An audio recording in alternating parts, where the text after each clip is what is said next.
It's your Peace Sermon Preview. Here we go. Power and territory.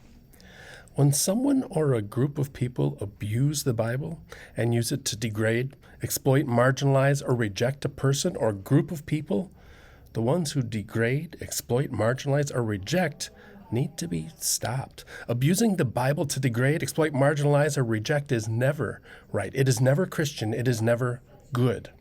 When someone or a group of people who abuse the Bible to degrade, exploit, marginalize, or reject a person or a group of people find themselves chastised, uninvited, or prevented from degrading, exploiting, marginalizing, or rejecting a person or a group of people, they're not having their rights violated or their religious liberties attacked.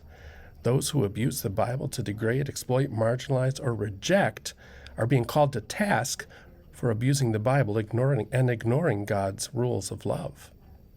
No matter how you dress it up, the real reason behind the righteous indignation of those who abuse the Bible to degrade, exploit, marginalize, or reject others is the loss of power and territory.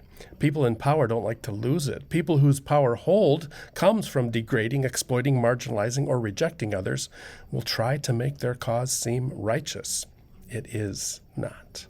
In this week's Bible reading from Acts 16:16-34, Paul and Silas were scapegoats and were thrown in jail with false accusations when all they did was heal someone who had been degraded, exploited, marginalized, and rejected. And scapegoating is wrong, right? But here's the big problem. Scapegoating is in the Bible, and it isn't usually seen in the horrible light it deserves. A sacrifice to God for the forgiveness of sins, a final sacrifice of the innocent Jesus to keep God from punishing all humankind. A group of people determining that a heavenly being demands a scapegoat for forgiveness is offensive. I can't swallow that God either desires or demands, or desired or demanded the sacrifice of an innocent for there to be the forgiveness of the many.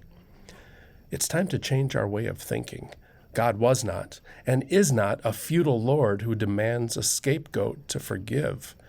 God is all about forgiveness and a new start, not about scapegoating, not about power and territory. I'll see you Sunday.